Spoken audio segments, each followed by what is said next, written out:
I am the cancer of YouTube. Videos. I think they're the cancer of YouTube. It was officially the cancer of the internet. The cancer of the internet. And this is, I like to call this the cancer of my generation. You guys are goddamn fucking cancer.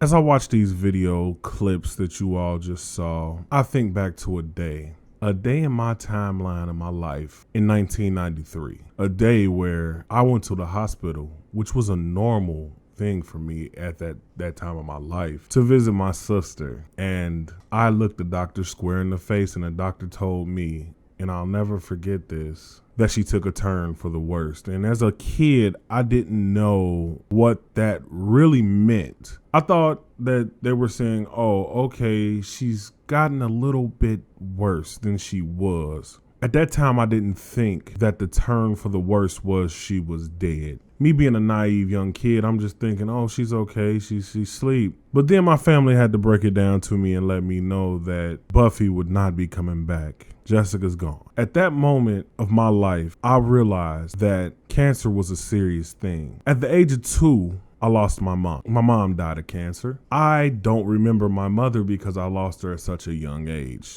I was raised by my grandmother, and to watch someone die of cancer is one of the most hurtful and eye-opening experiences that anyone in this world can ever imagine. It's a very crippling disease. To watch somebody go from having a full head of hair, being happy, being free, just graduating high school, to being dead a year later is just mind-blowing. One of the major issues here with YouTube as a whole is people use words or use things or say things out of context. They don't think of the end result because it's a free country. In a lot of situations, they're faced, but in some situations, they aren't. Everyone throws around, when they're upset or disagree with what somebody's doing, they throw around the word cancer. He's a cancer. She's a cancer.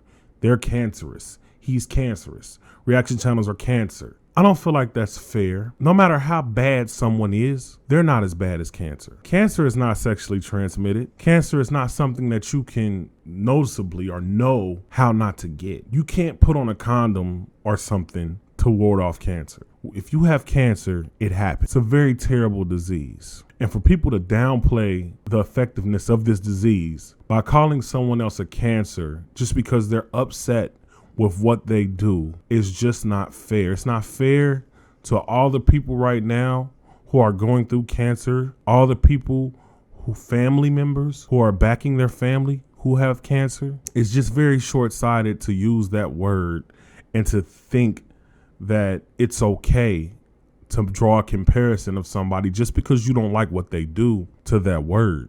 I'm very lucky, being that the track record of my family, that I don't have cancer. I have been to the doctor, I've been checked out and everything. My sister died when she was 20. I think my mom died when she was 30 something. I'm not really sure. It was late 30s. I'm not sure again because I was 2. But sad to say that when I turned 21, I felt like I hit a milestone because I didn't believe ever that I would make it past 20, because looking at my sister's death and me being the next kid in line, I thought that I would possibly die from the same thing. So I take cancer as a serious subject. Anytime I'm in a store and someone asks for a donation for cancer research, I do it. Cancer is serious, people.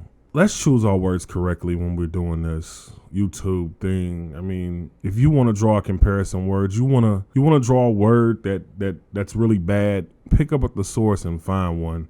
But I don't believe that cancer is the best word for you to use to describe someone. If you like this video, hit the like button. If not, refresh it and give it another go. This is Willie Young. I'll see you next time if you don't see me first. Peace out, people.